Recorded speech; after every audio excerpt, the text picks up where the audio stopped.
할렐루야 반갑습니다 여러분. 계속해서 어제 이어서 두 번째 시간으로 요수아 18장 11절에서 20절까지 말씀을 다시 한번 나눠봅니다. 여러분, 역사는 하나님의 이 작정과 약속이 구체적으로 실현되는 장입니다. 어제와 마찬가지로 11절과 20절에 대한 본문은 이 베냐민 지파의 기업 경계를 보여주고 있는데, 여기에 나타난 바에 의하면 이 베냐민 지파는 북쪽으로는 에브라임 지파와 남쪽으로는 유다 지파의 연한 곳에서 기업을 차지했습니다. 그리고 베냐민 지파가 할당받은 성읍 중에는 훗날 솔로몬 성전이 세워진 예루살렘이 포함되어 있었습니다. 28절을 참고하시면 될 것 같고, 이것은 매우 중요한 의미가 있는데요.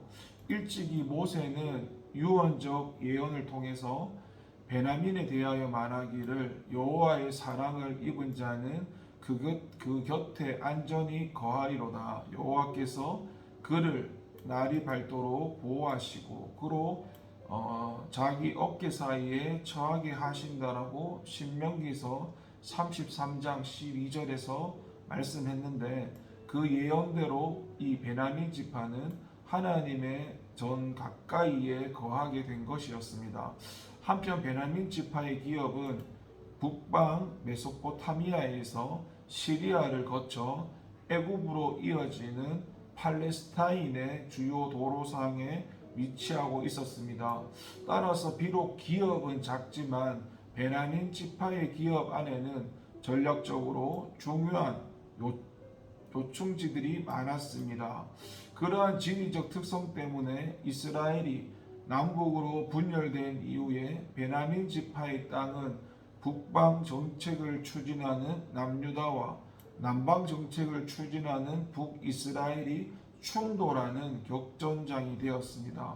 그리고 이런 배경 때문에 베냐민 지파는 자연히 호전적인 지파가 되었습니다. 이것은 일찍이 야곱이 예언한 바였는데, 베냐민은 물어뜯는 일이라 아침에는 빼앗은 것을 먹고 저녁에는 움킨 것을 나누니라고 창세기 49장 27절에서 이야기했습니다. 여러분, 이것이 무엇을 의미하는 것일까요? 바로 이스라엘의 기업 분배의 주체자가 하나님이심을 보여주지 않습니까? 이스라엘의 기업 분배는 비록 제비 뽑기라는 방법에 의해서 제사장 엘르아살과 여호수아 각 지파의 대표자들에 의해서 이루어졌지만, 그 배후에는 자기의 뜻을 이루시려는 하나님의 강력한 섭리가 있었던 겁니다.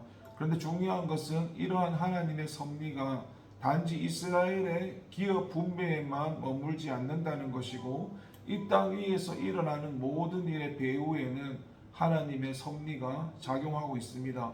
세상의 모든 일들은 우연히 발생하지 않고 다 하나님의 섭리 가운데 일어나는 것입니다.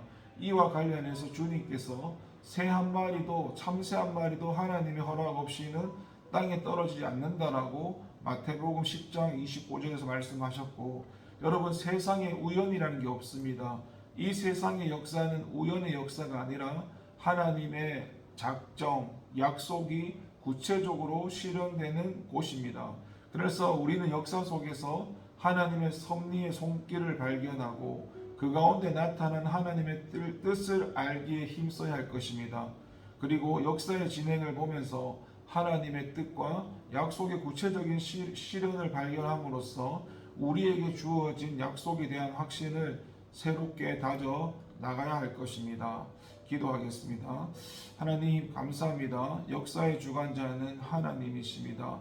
하나님께서 하나님의 뜻을 이루시기 위해서 우리를 부르시고 하나님의 뜻을 이루어 갑니다. 하나님, 우리가 살아가는 삶 가운데 하나님의 섭리와 하나님의 뜻을 발견할 수 있도록 은혜 가운데 깨닫게 하여 주시옵소서. 오늘 하루도 주님께 다스림 받고 주님께 인도받는 하루가 되게 하옵소서. 감사드리고 예수님 이름으로 기도합니다. 아멘.